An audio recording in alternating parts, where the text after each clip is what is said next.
कर रहे हैं. We are going to learn about pH, but before knowing pH, we should must know about dissociation of water. तभी हम pH को अच्छे से समझ सकेंगे. कोई भी प्रॉब्लम जो होगा आप उसको सॉल्व कर सकते हैं. You all are knowing about the electrolyte. Electrolyte के बारे में मैंने काफ़ी डिटेल पढ़ा चुका कि इलेक्ट्रोलाइट का मतलब कि पानी में क्या करे, वो डिसोसिएट करे. वाटर का इलेक्ट्रोलाइट का मतलब है ऐसे सबस्टांस जो पानी में डिसोसिएट करे. इलेक्ट्रोलाइट कितने तरह का होता है बच्चों, ये भी जान चुके हो. Strong and week. स्ट्रॉन्ग का मतलब कि कंप्लीट डिसोसिएशन और वीक का मतलब है पार्शियल डिसोसिएशन. ठीक है. अब वाटर की चर्चा हमें करनी है. वाटर कैसा इलेक्ट्रोलाइट है? You all know that water is a poor conductor of electricity. सीधी सी बात है, यदि कोई इलेक्ट्रोलाइट ज़्यादा ब्रेक करेगा, ऑलमोस्ट कंप्लीटली डिसोसिएट करेगा, तो आयंस का संख्या ज़्यादा होगा, आयंस का नंबर ज़्यादा होगा. And these ions are responsible for conduction. You should must know. अब तक शायद आपके ब्रेन में यही होगा कि electrons are responsible for the conduction of electricity, but you should must know your ions, free ions are also responsible for conduction of electricity. Ions हमारे responsible होते हैं इलेक्ट्रिसिटी कंडक्ट करने के लिए, और ऐसे कंडक्शन को आयोनिक कंडक्शन कहा जाता है. ठीक है. ऐसे कंडक्शन को आयोनिक कंडक्शन कहते हैं. यदि इलेक्ट्रॉन कंडक्ट कर रहा है तो इलेक्ट्रॉनिक कंडक्टर कहे, ठीक है ना, इलेक्ट्रॉनिक कंडक्शन कह दे. लेकिन आयन कंडक्ट करता है तो आयोनिक कंडक्शन. तो एक जनरल बात मैंने बताया कि ions are responsible for conduction of electricity. और मेटल जब पढ़ेंगे, मेटल नॉन मेटल या मेटलर्जी जब देखेंगे या इलेक्ट्रोलिसिस की बात जब करते हैं हम, तो वहाँ पर ये बात समझना जरूरी है. या यहाँ इसी चैप्टर में सोडियम हाइड्रोक्साइड का प्रिपरेशन जब देखेंगे तो वहाँ इलेक्ट्रोलिसिस चर्चा आता है, तो वहाँ पे ये आयंस का इंपॉर्टेंस समझ में आएगा. चलिए, यानी आपको मैंने क्या बताया कि इलेक्ट्रोलाइट क्या है, जो पानी में डिसोसिएट करे, आयन दे, फ्री आयंस दे, पॉजिटिव आयन दे, निगेटिव आयन दे. जितनी आयंस की संख्या ज़्यादा होगी उतना ज़्यादा कंडक्शन होगा. लेकिन हमारे प्रीवियस नॉलेज के अनुसार सबके ब्रेन में है water is a poor conductor of electricity. Water क्या है? पुअर कंडक्टर है इलेक्ट्रिसिटी का, नॉट गुड कंडक्टर. तो वाटर क्या है? Water is a poor electrolyte. Water is a weak electrolyte. So how water dissociates? Partially. तो हम यहीं से स्टार्ट कर रहे हैं. Okay. So write down first line, water is a weak electrolyte. H2O pure water, pure water की बात हो रही है. Pure water is a weak electrolyte. Weak electrolyte. Electrolyte. How it ionises? It ionises as, it ionises as. कैसे ionise करेगा भाई? Poor है तो डबल एरो लिखेंगे ही. सो राइट डाउन H2O, ये लिक्विड, प्योर लिक्विड है, एक एरो, और क्या दिया? H प्लस आयन दिया. You may write down aqueous plus OH minus ion, and also write down aqueous, and double arrow फिर पुट करना. जहां वीक इलेक्ट्रोलाइट की बात आती है, you have to write in this manner. यानी वाटर क्या है? पुअर इलेक्ट्रोलाइट है. ओके. वीक इलेक्ट्रोलाइट है, और ये ऐसे डिसोसिएट करता है किसमें भाई? H प्लस आयन और OH माइनस आयन. चलिए ठीक. अब ये साइन मैंने आपको क्या सिखाया था कि रिवर्सिबल साइन है. रिवर्सिबल यानी कहने का मतलब कि H2O ब्रेक करके, डिसोसिएट करके किसमें जा रहा है? H प्लस में और OH माइनस आयन में. ब्रेक करके किसमें जा रहा है? H प्लस और OH आयन. इतना ही नहीं, पुअर इलेक्ट्रोलाइट या पुअर कोई भी कह रहे हैं, तो इसका मतलब क्या है कि ये जो आयन टूट चुके हैं, ये भी क्या करेंगे? रिकम्बाइन करेंगे. इनको आपस में जुड़ने की क्षमता है, एसोसिएट होने की क्षमता है. So no doubt they will associate together. आपस में जुड़ जाएंगे और क्या बना देंगे? Undissociated water. फिर से बोल रहे हैं, नई बात सिखा रहे हैं इसलिए दोबारा बोल रहे हैं. वाटर हमारा पुअर इलेक्ट्रोलाइट है, और इसके ब्रेकिंग को, डिसोसिएशन को या आयोनाइजेशन को हम ऐसे शो करते हैं डबल एरो से, क्योंकि वीक है. ठीक है. अब इसका मतलब, इस रिवर्सिबल साइन या डबल एरो का मतलब क्या है कि वाटर टूट कर आयंस बना रहा है, H+OH आयन, और वो जो OH और H+ आयन टूटा हुआ है वो फिर आपस में जुड़ा और क्या बना दिया, अनआयोनाइजेबल कहो या क्या कहेंगे, अनडिसोसिएटेड वाटर बना। यानी इस रिवर्सल का मतलब क्या है कि दो काम हो रहा है, दो तरह का, दो डायरेक्शन में रिएक्शन हो रहा है। क्या भाई, एक फॉरवर्ड, ये आगे की तरफ जा रहा है, और दूसरा बैकवर्ड, ये डायरेक्शन क्या है, बैकवर्ड। यानी दो काम हो रहा है, एक फॉरवर्ड रिएक्शन हो रहा है, दूसरा क्या हो रहा है, बैकवर्ड रिएक्शन। चलिए, यानी डबल एरो का मतलब रिवर्सिबल। दूसरा हम क्या, डबल एरो का क्या मतलब समझ रहे हैं, यहाँ दो तरह का काम हो रहा है। एक क्या भाई, वाटर टूट रहा है आयंस में, और जो टूटा हुआ आयन है वो भी आपस में जुड़ के वाटर बना रहा है। ठीक है, यानी डिसोसिएशन भी हो रहा है और इन दोनों का जुड़ना क्या कहे, एसोसिएशन भी हो रहा है। ओके, डिसोसिएशन और एसोसिएशन शुरू में हो सकता है कि उनका रेट अलग हो। रेट ऑफ टूटना यानी डिसोसिएशन और रेट ऑफ एसोसिएशन दोनों डिफरेंट रेट से हो रहा है। लेकिन एक समय ऐसा आता है वहां पर रेट ऑफ एसोसिएशन और रेट ऑफ डिसोसिएशन या rate of forward reaction and rate of backward reaction becomes equal, and that stage is known as balance, that is equilibrium. उस समय क्या अटेन हो जाता है, इक्विलिब्रियम। इक्विलिब्रियम का मतलब क्या है, ध्यान से सुनोगे। इक्विलिब्रियम का बहुत एक नई चीज बता रहे हैं, क्योंकि जरूरी है जाना, नहीं तो तुमको बहुत रटना पड़ेगा, समझ जाओगे तो रटना कम पड़ेगा। इक्विलिब्रियम का मतलब है कि किसी रिएक्शन में दो रिएक्शन हो रहा है, एक फॉरवर्ड एक बैकवर्ड, और शुरू में दोनों का रेट अलग अलग होता है।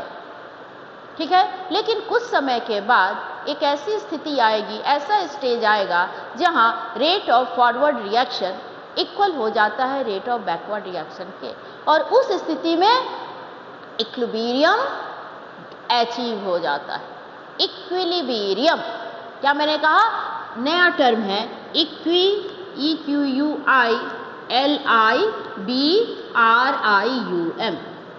इक्विलिब्रियम स्टेट गेन हो गया।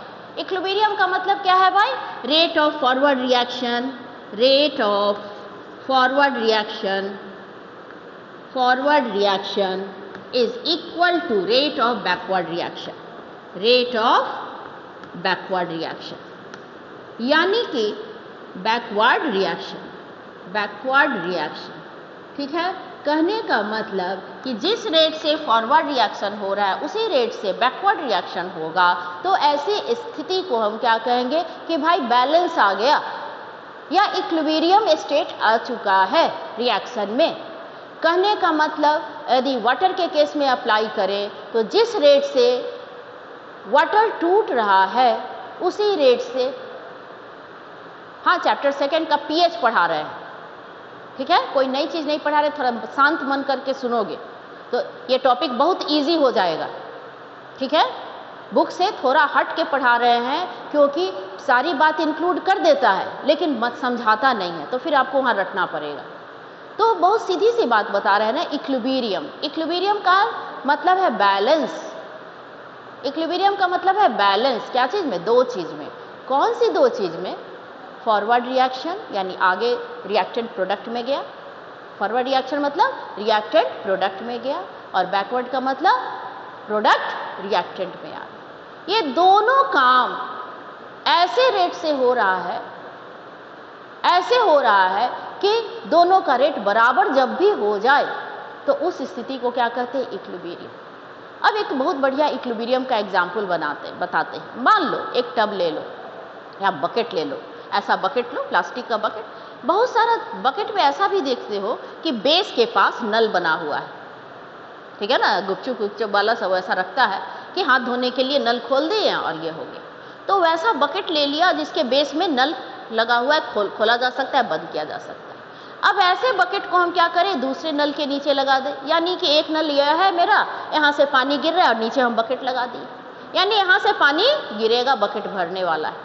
तो यहाँ से हम पानी किस में भर रहे हैं, नल बाल्टी में भर रहे हैं, बकेट में भर रहे हैं।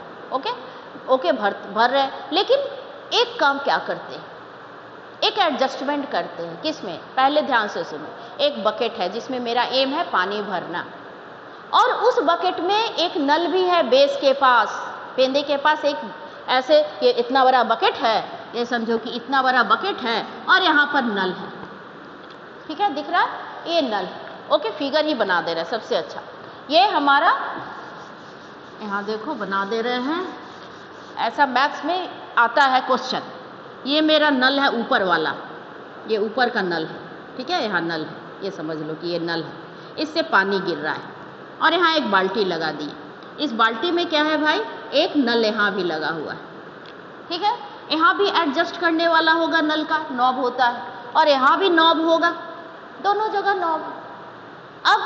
अब मेरा एम है कि पानी इसमें हर समय भरा रहे। कैसे भाई, हम इस नल को भी ओपन कर दिए और इस नल को भी ओपन कर दिए, यानी पानी इससे भरा रहा है और इससे पानी क्या हो रहा है, निकल रहा है। ऊपर वाले नल से क्या कर रहे हैं, पानी भर रहे हैं बाल्टी में, और नीचे वाले नल से बाल्टी से पानी निकाल रहे हैं। फॉलो कर गए, सिचुएशन समझ गए। हेलो स्टूडेंट्स, बकेट में मेरा एम है कि ये लेवल है, ये बकेट है और ये लेवल है, इस लेवल से एकदम ना बढ़े ना घटे, एक फिक्स कर दिए कि यहाँ तक पानी भरा रहना चाहिए हर समय। ठीक है, और दूसरा क्या काम किए, ऊपर का नल भी खोल दिया और नीचे का भी नल खोल दिया। कैसे मेरा बाल्टी का पानी एक फिक्स क्वांटिटी में रहेगा, कांस्टेंट रहेगा, बताओ कैसे बाल्टी का पानी ना एक लेवल बना दिए कि यहीं तक पानी भरा रहना चाहिए, और मैंने ऊपर वाला भरने का स्पीड, नल को ऐसे खोलेंगे कि भरने का स्पीड और पानी निकलने का स्पीड क्या हो, एक हो जाए। जिस रेट से तुम पानी बाल्टी में भर रहे हो उसी रेट से पानी को बाहर निकाल दो, उसी स्पीड से। ठीक है ना, ठीक है, तो क्या होगा कि यहाँ पानी का अमाउंट क्या हमेशा कांस्टेंट रहेगा। Are you agree? फॉलो किए मेरी बात सब। मैंने क्या किया, दो काम किया, दो नल है, एक ऊपर नल है एक नीचे नल है, दोनों को ओपन कर दिए। ऊपर वाले नल से बच्चों पानी भरा जा रहा है और नीचे वाले नल से बाल्टी से पानी निकल रहा है। अब मेरा मर्जी है कि भाई पानी हर समय इतना भरा ही रहे, एक ड्रॉप भी बाहर न गिरे ना ज़्यादा। तो स्थिति हमको कंट्रोल करना पड़ेगा। किसको कंट्रोल करना पड़ेगा? दोनों नॉब को कंट्रोल करना पड़ेगा। दोनों नॉब को ऐसे एडजस्ट करना पड़ेगा कि पानी जिस तरह से, जिस रेट से, इस रेट का मतलब समझते हो कि amount of water per unit time, एक सेकंड में कितना पानी भरा रहा है, रेट यही ना हो गया। कितना पानी एक सेकंड में भरा रहा है उतना ही पानी एक सेकंड में बाहर निकल जाए। एक सेकंड में 100 ml पानी भरा रहा है तो एक सेकंड में 100 ml पानी आउट भी हो जाए। तो भरने का रेट और निकलने का रेट इक्वल कर दिया मैंने। This is equilibrium. फॉलो किए मेरी बात? हेलो हेलो, ठीक है, सबको समझ में आया कि इक्विलिब्रियम एक बैलेंस है जहां फॉरवर्ड रिएक्शन का और बैकवर्ड रिएक्शन का, यानी जिस रेट से फॉरवर्ड रिएक्शन होता है उसी से बैकवर्ड होता है। इतना समझाने का मेरा मतलब है कि हम यूज करने जा रहे एक इक्विलिब्रियम कांस्टेंट, एक टर्म इक्विलिब्रियम कांस्टेंट। जहां भी इक्विलिब्रियम अटेन कर जाता है, बहुत सारा, अब तुम 11th में जाओगे तो बहुत सारा रिएक्शन ऐसा देखोगे कि जो कि इक्विलिब्रियम में है, तो उसके लिए एक कांस्टेंट होता है, उसका नाम क्या है? इक्विलिब्रियम कांस्टेंट के। तो उस कांस्टेंट को हम कैसे यूज कर रहे हैं? आप सब एग्री कर गए कि वाटर क्या है, डिसोसिएट कर रहा है और ये इक्विलिब्रियम की स्थिति है, और इसके लिए एक इक्विलिब्रियम कांस्टेंट है। क्या है भाई? के। के का मतलब क्या मैंने कहा? Equilibrium constant. इक्विलिब्रियम कांस्टेंट ये किसके बराबर होता है? बुक देखो दे दिया है, बहुत मुश्किल कर देता है कि दे तो देता है लेकिन उतना डिटेल नहीं जाता है। अब ये इक्विलिब्रियम कांस्टेंट किसके बराबर है? दो चीज का रेशियो है। पहली बात, your equilibrium constant is a ratio of two terms कौन सा टर्म? अभी हम ऐसे ही लिख रहे हैं समझाने के लिए। रेशियो है दो चीज का, ऊपर की क्या होगा? कंसंट्रेशन ऑफ प्रोडक्ट्स, लिखेंगे इसको नहीं अभी, concentration of products divided by concentration of reactants. Equilibrium constant क्या है? जब इक्विलिब्रियम पहुंच जाए तो मेरे पास एक कांस्टेंट टर्म है, उस कांस्टेंट टर्म का नाम है इक्विलिब्रियम कांस्टेंट। ये इक्विलिब्रियम कांस्टेंट K से रिप्रेजेंट होता है। ये है क्या? एक रेशियो है बच्चों। किसका रेशियो है? Concentration of products divided by concentration of reactant. अपने ब्रेन में यही रखना है, आसानी से काम हो जाएगा। जो भी प्रोडक्ट्स हैं उनका कंसंट्रेशन लेना है और जो भी रिएक्टेंट्स है उनका कंसंट्रेशन लेना है। ऊपर प्रोडक्ट का कंसंट्रेशन, नीचे रिएक्टेंट का concentration. You will get the value of equilibrium constant. Follow कर गए? नाइन्थ में कंसंट्रेशन टर्म पढ़ा था। अब यहाँ जो बुक में कंसंट्रेशन टर्म है, यहाँ 10th स्टैंडर्ड में यहाँ पे जो पीएच पढ़ने के लिए जो concentration, that one is different. ना तो परसेंटेज है, ना परसेंटेज बाई वॉल्यूम है, ये मोलरिटी है। यहाँ कंसंट्रेशन टर्म क्या है? मोलरिटी है, और मोलरिटी थोड़ा हमको जानना पड़ेगा तभी हम समझ सकेंगे। तो पहले ये जानो कि यहाँ कंसंट्रेशन टर्म को कैसे रिप्रेजेंट किया जाता है। You should must no concentration of product और कंसंट्रेशन ऑफ रिएक्टेंट हमें लिखना है, ठीक है। तो कंसंट्रेशन बोल रहे हैं कंसंट्रेशन, लेकिन इसका रिप्रेजेंट क्या है भाई? ऐसा होता है, देखो ये अगर कोई चीज़ हम लिख दिए ऐसे, अभी इसको छोड़ दो, ये ब्रैकेट पर ध्यान दो, ये ब्रैकेट हम लिख दिए, ये इसको हम क्या पढ़ेंगे? कंसंट्रेशन। कंसंट्रेशन पूरा डायरेक्ट वर्ड में नहीं लिखा हुआ है, तुम्हारा कंसंट्रेशन का सिंबल है। यदि यहाँ ए अंदर लिख दिए तो इसको क्या पढ़ोगे? Concentration of A. क्या पढ़ोगे? Concentration of A. यदि किसी ने बी लिखा ऐसे तो क्या पढ़ेंगे? Concentration of B. यानी symbol for the concentration in square bracket. जिसका भी कंसंट्रेशन लिखना हो हम लिख देंगे और स्क्वायर ब्रैकेट डाल देंगे। इसको पढ़ रहे कंसंट्रेशन ऑफ ए और इसको पढ़ रहे कंसंट्रेशन ऑफ बी। ओके, मुझे क्या लिखना था भाई? इक्विलिब्रियम कांस्टेंट का रिलेशन। इक्विलिब्रियम कांस्टेंट क्या है? रेशियो है, अनुपात है। किसका? Concentration of products divided by concentration of reactants. चलिए, अब कंसंट्रेशन एक स्क्वायर ब्रैकेट से रिप्रेजेंट किया जाता है, आपके ब्रेन में आ गया। प्रोडक्ट देखिए तो कौन है इस रिएक्शन में? What are the products? H plus and OH minus है। Products are H plus and OH। So क्या लिखोगे? पहले मैंने ऐसे डाल दिया, ऊपर कंसंट्रेशन ऑफ प्रोडक्ट्स, नीचे क्या लिखेंगे? Concentration of reactant. दो प्रोडक्ट है, एक H प्लस है और एक OH माइनस। इन दोनों को यूज करना है। 3 रहेगा तो तीनों को यूज करना रहेगा, 4 रहेगा तो चारों को यूज करना है।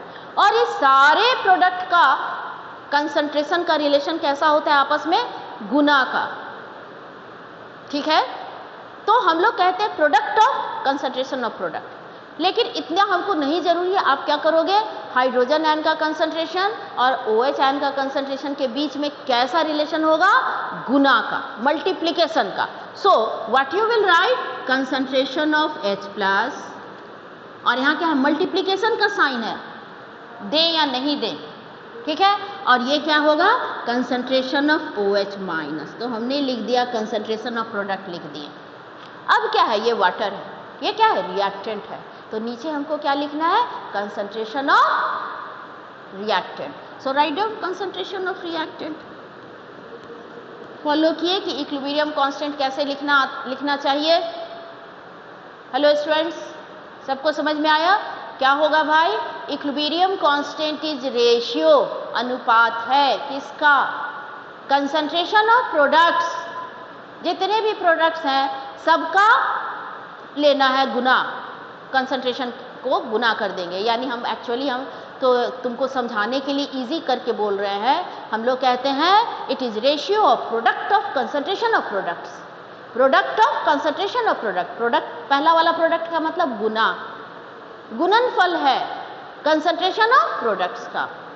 तो क्या कहेंगे? Product of concentration of product divided by product of concentration of reactants. यानी ऊपर प्रोडक्ट का कंसंट्रेशन लिखना है, नीचे रिएक्टेंट। चलिए इतनी बात समझ गया, मेरा काम आसान हो गया, अब कोई प्रॉब्लम नहीं है। So what is the fact, K is your equilibrium constant. Okay, अब क्या होता है, अब हम क्या कहने जा रहे हैं, ये सब फिर से एक बार बोल दें क्योंकि समझ जाओगे तो एकदम इजी हो जाएगा। Water is a poor electrolyte, it dissociates as, equilibrium का साइन इसलिए क्योंकि पुअर इलेक्ट्रोलाइट है, रिवर्सिबल रिएक्शन है। We have an equilibrium constant and this is the ratio of these two, लिख दिया। अब क्या है, for any degree of dissociation, क्या बोलने जा रहे हैं, किसी भी हद तक वाटर टूटे। पहले मैंने कहा कि वाटर क्या है, एक पुअर इलेक्ट्रोलाइट, यानी कम टूटेगा।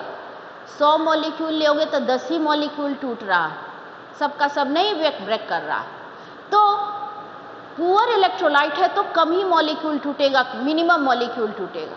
लेकिन टेम्परेचर बढ़ा देने पर डिसोसिएशन या ब्रेक करना बढ़ जाता है कुछ।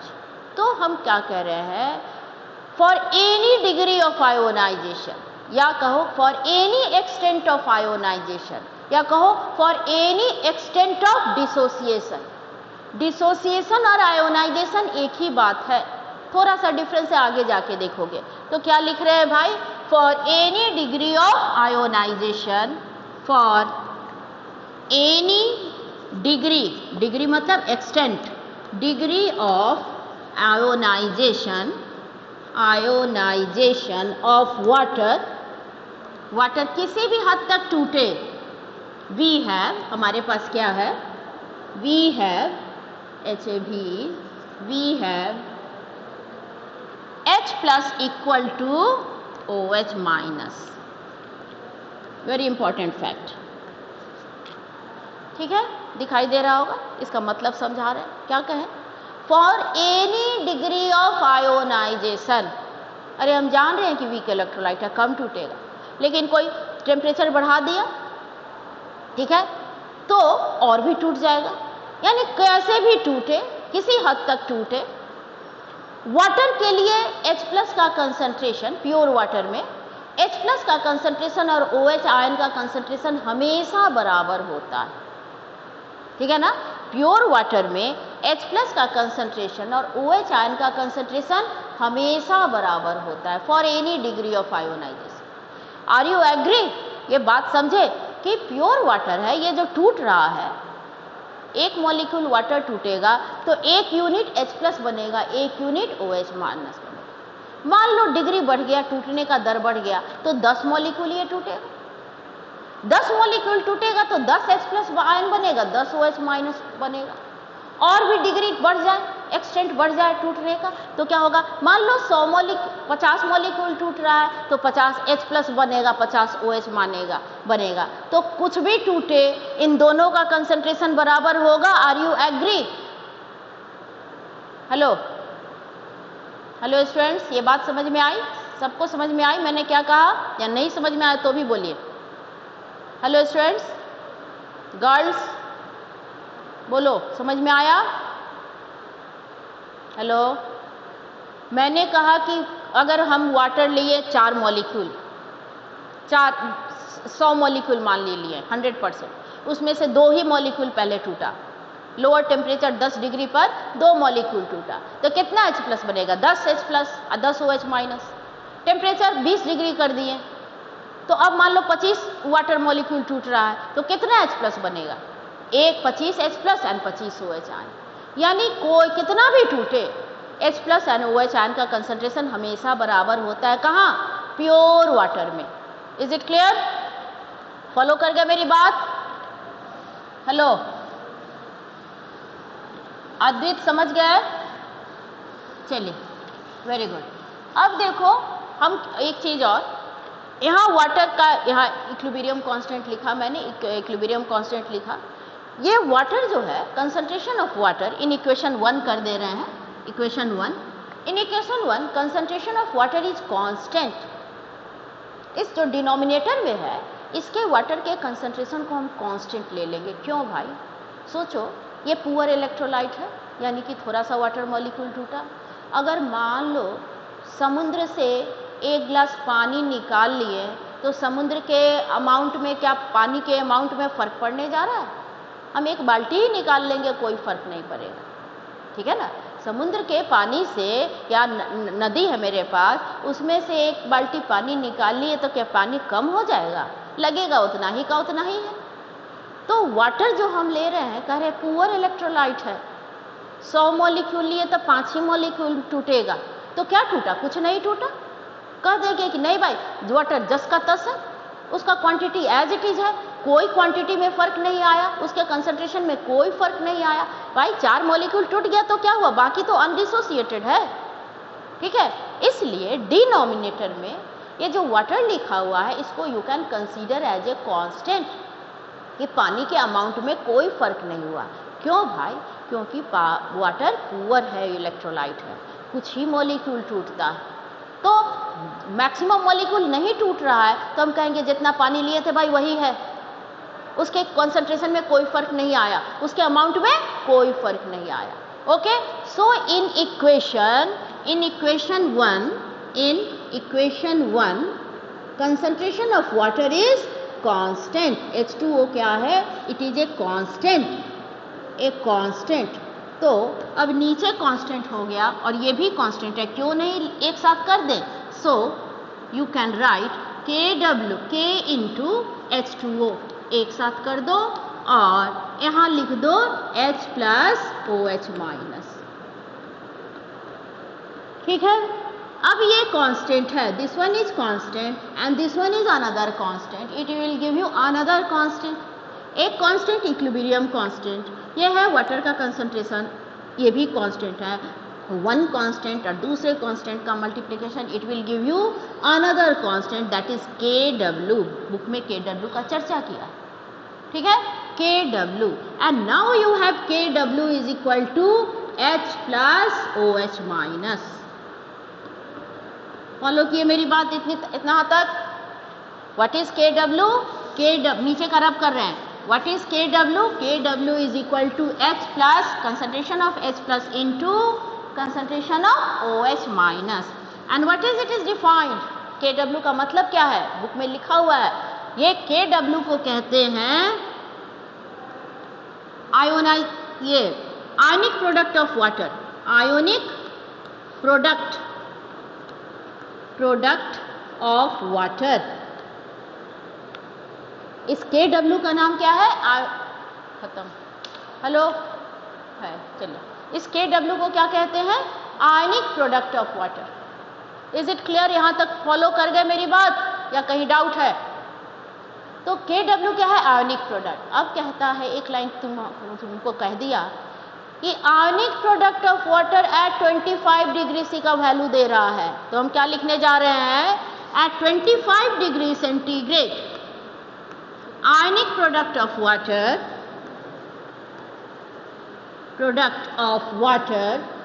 is what?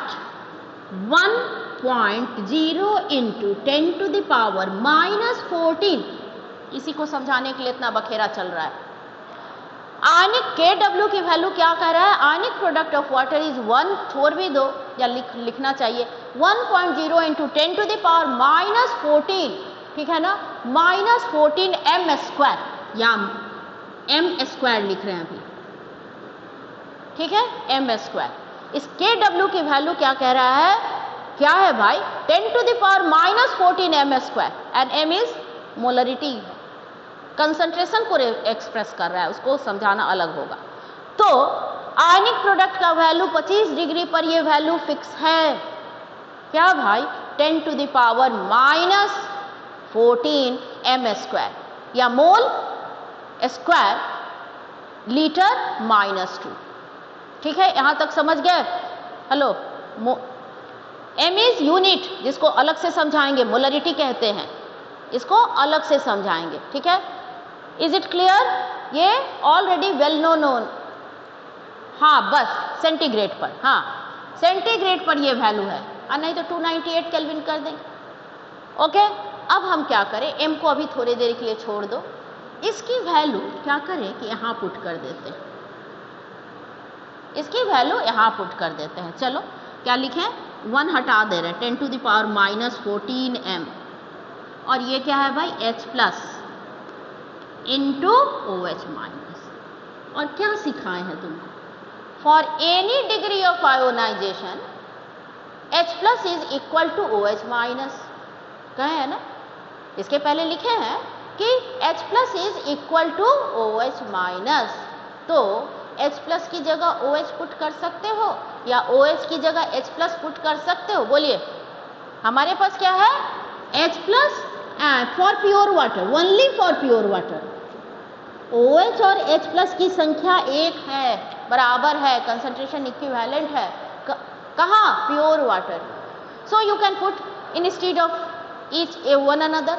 तो हम क्या करते हैं, H प्लस की जगह H प्लस डाल देते हैं, इसके जगह H प्लस डालते हैं, तो H प्लस स्क्वायर हो जाएगा, बोलो। It will become H plus square और नॉट, बोलिए। अब H प्लस की वैल्यू क्या आएगी, what will be the H plus, what will be the H plus. यदि H प्लस स्क्वायर है हमारा 10 to the power minus 14 m square, so H plus will be 10 to the power minus 7 m। Follow किए मेरी बात, होगा students? इसी को समझाने के लिए इतना प्रॉब्लम था। कहाँ से आया 10 to the power minus 7? Book बड़े आराम से कह देता है कि प्योर वाटर में H प्लस का concentration 10 to the power minus 7।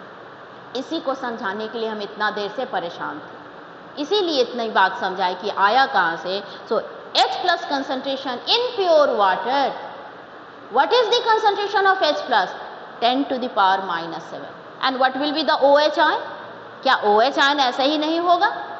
एक बार मैंने OH माइनस की जगह H प्लस रख के H प्लस स्क्वायर कर दिया, दूसरी बार हम क्या करेंगे, H प्लस की जगह OH माइनस रख सकते हैं, तो OH माइनस स्क्वायर हो जाएगा। तो OH आयन का कंसंट्रेशन क्या मिलेगा, इसका भी क्या होगा, 10 to the power minus 7। Are you agree? Follow किए, यहाँ पे लिख रहे हैं, ओके। और क्या होगा, OH minus concentration will be also equal to 10 to the power minus 7 m। ठीक है, फॉलो कर गए कि प्योर वाटर में, यही मेन समझाना था हमको कि किस प्योर वाटर में हाइड्रोजन आयन का कंसंट्रेशन और OH आयन का कंसंट्रेशन इक्वल होता है, पहली बात। और कितना होता है, 10 to the power minus 7 m। H plus का भी concentration 10 to the power minus 7 m, OH minus का भी कंसंट्रेशन प्योर वाटर में क्या होगा, 10 टू द पावर माइनस 7। तभी तो एक दूसरे को न्यूट्रलाइज कर रहा है, दोनों कंसंट्रेशन बराबर है।